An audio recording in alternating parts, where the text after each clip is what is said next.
Are you about to throw everything away just because someone told you to scale? I've seen startups waste over $400 before they even get their first product out the door because they misunderstood what scalability really means.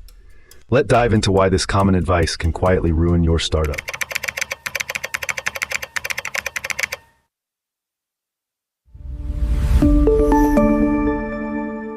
Founders often get it wrong when they chase features instead of the architecture that supports them. They think cranking out more will bring in users. But here's the truth. Scalability isn't just a tech issue.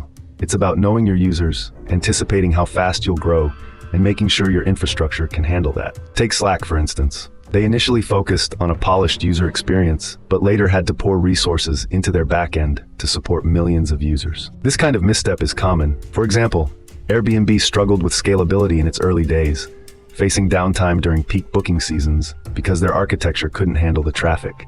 This resulted in lost revenue and frustrated users. Similarly, many startups underestimate the complexity of scaling, believing it's all about the next flashy feature when it's really about building a strong foundation first.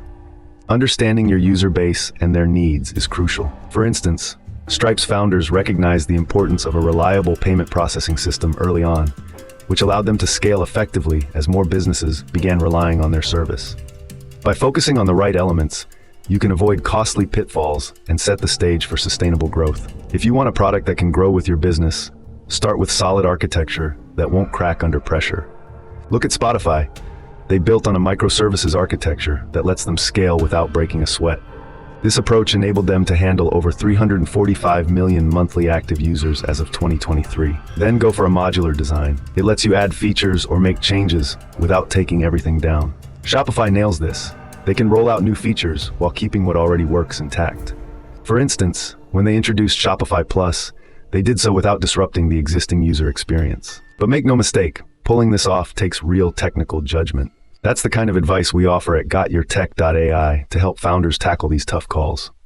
With the right backing, your product won't just be scalable now, it'll be ready for whatever comes next. Consider AWS, which started with a focus on infrastructure as a service. They built a scalable model that can handle everything from startups to enterprises, processing over 1.5 million requests per second at peak times. With a solid framework in place, you can ensure that your business can adapt to market changes and user demands, positioning yourself for long-term success. Scalability isn't just a tech issue, it's part of your business DNA. If you're not thinking about how to grow right now, you're already falling behind.